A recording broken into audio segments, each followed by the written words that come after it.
નમસ્કાર દર્શક મિત્રો, એચડી ન્યૂઝમાં આપનું હાર્દિક સ્વાગત છે। હું છું આપની સાથે આરડી વાઘેલા। જોઈએ આજના મુખ્ય સમાચાર।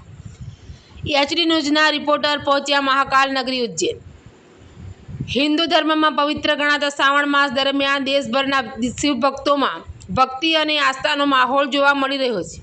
ત્યારે એચડી ન્યૂઝના રિપોર્ટર એમ એ પરમાર પણ મહાકાલની પાવન નગરી ઉજ્જૈન ખાતે પહોંચ્યા હતા। ઉજ્જૈન સ્થિત પવિત્ર શ્રી મહાકાલેશ્વર જ્યોતિર્લિંગ મંદિરે દર્શન કરી મહાદેવના આશીર્વાદ મેળવ્યા હતા। ભગવાન મહાકાલ પ્રત્યેની શ્રદ્ધા અને આસ્થાની સાથે તેમણે મંદિર ખાતે પૂજા અર્ચના કરી દર્શનનો આધ્યાત્મિક લાભ મેળવી ધન્યતા અનુભવી હતી। શ્રાવણ માસમાં મહાકાલ નગરી ઉજ્જૈનમાં દેશભરમાંથી મોટી સંખ્યામાં શ્રદ્ધાળુઓ દર્શનાર્થે ઉમટી પડ્યા છે। સમગ્ર નગરી હર હર મહાદેવના નાદથી ગુંજી ઉઠી છે। ત્યારે એચડી ન્યૂઝના રિપોર્ટર એમ એ પરમારે પણ મહાકાલના ચરણોમાં શીશ ઝુકાવી ધર્મ અને ભક્તિનો અનુભવ કર્યો હતો। એચડી ન્યૂઝ સાથે રિપોર્ટ એમ એ પરમાર, હલોલ।